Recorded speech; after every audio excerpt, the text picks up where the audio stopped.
The Emperor's New Clothes by Hans Christian Andersen. Many years ago there was an emperor who was very fond of new clothes, that he spent all his money in them.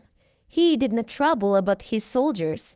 He did not care to go to the theater.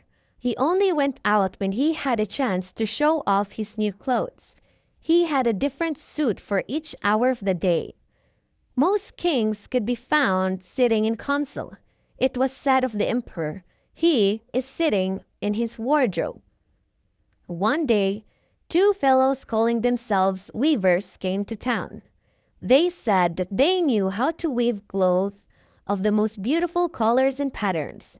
The clothes made from this wonderful cloth would be invisible to everyone who was unfit for the job he held, or who was very simple in character. These must indeed be splendid clothes, thought the emperor. If I had such a suit, I might at once find out what men in my kingdom are unfit for their job. I would be able to tell the wise men from the foolish. This stuff must be woven for me immediately. He gave large sums of money to both the weavers in order that they might begin their work at once. So the two pretend weavers set up two looms. They worked very busily, though in reality they did nothing at all. They asked for the finest silk and the purest gold thread. They put both into their own knapsacks. Then they pretended to work at the empty looms until late at night. "I should like to know how the weavers are getting on with my cloth," said the emperor to himself one day. When he remembered that a simpleton, or one unfit for his job, would be unable to see the cloth, he began to worry. To be sure, he thought he was safe. However, he would prefer sending someone else to bring him news about the weavers and their work. All the people in the kingdom had heard of the wonderful cloth. All were eager to learn how wise or how foolish their neighbors might be. "I will send my faithful old wise man to the weavers," said the emperor. At last, "he will be best able to see how the cloth looks. He is a man of sense. No one can better for his job than he is."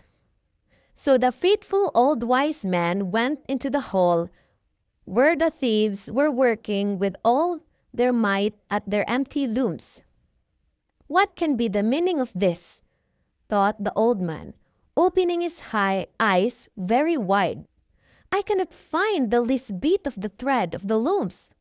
However, he did not say his thoughts aloud. The thieves asked him very kindly to be so good as to come nearer their looms. Then they asked him whether the cloth pleased him. They asked whether the colors were not very beautiful. All the time they were pointing to the empty frames. The poor old wise man looked and looked. He could not see anything on the looms for a very good reason. There was nothing there. "What?" he thought he again. "Is it possible that I am a fool? I have never thought so myself. No one must know it now I am so. Can it be that I am unfit for my job? No, the emperor must not know that either. I will never tell that I could not see the stuff." "Well, sir," said one of the weavers, still pretending to work, "you do not say whether the cloth pleases you." "Oh, it is excellent," replied the old wise man, looking at the loom through his spectacles. "These patterns and the colors, yes, I will tell the emperor without delay how very beautiful I think them." "We shall be much obliged to you," said the thieves. Then they named the many colors and described the patterns of the pretended stuff. The old man listened with care to their words so he might repeat them to the emperor. The thieves asked for more silk and gold, saying that it was necessary to complete what they had begun. Once again they put all that was given them into their knapsacks. They went on working with as much effort as before at their empty looms. The emperor soon sent another man from his court to see how the weavers were getting on. Now he wanted to know if the cloth would soon be ready. It was just the same with this gentleman as with the wise man. First he looked closely at the looms on all sides. He could not see nothing at all but the empty frames. "Does not the stuff appear as beautiful to you as it did to my lord the wise man?" asked the thieves of the emperor's second adviser. "I certainly am not stupid," thought the man. "It must be that I am not fit for my job. That is very odd. However, no one shall know anything about it." And so he praised the stuff he could not see. He declared that he was happy with both colors and patterns. "Indeed, my Imperial Majesty," he said to his emperor when he returned, "the cloth which the weavers are preparing is extraordinary magnificent." The whole city was talking of the splendid clothes which the emperor had ordered to be woven. Finally, the emperor himself wished to see the costly material while it was still in the loom. He took many officers of the court and the two honest men who had already admired the cloth. As soon as the weavers saw the emperor approach, they went on working faster than ever, although they still did not pass even one thread through the looms. "Is not the work absolutely magnificent?" said the two officers of the crown, already mentioned. "If your Majesty will only be pleased to look at it. What a splendid design! What glorious colors!" And at the same time they pointed the empty frames, for they imagined that everyone else could see this exquisite piece of workmanship. "How is this?" said the emperor to himself. "I can see nothing. This is indeed a terrible affair. Am I a simpleton, or am I unfit to be an emperor? That would be the worst thing that could happen. Oh, the cloth is charming," said he aloud. "I approve of it completely." He smiled most graciously and looked closely at the empty looms. No way would he say that he could not see what two of these advisers had praised so much.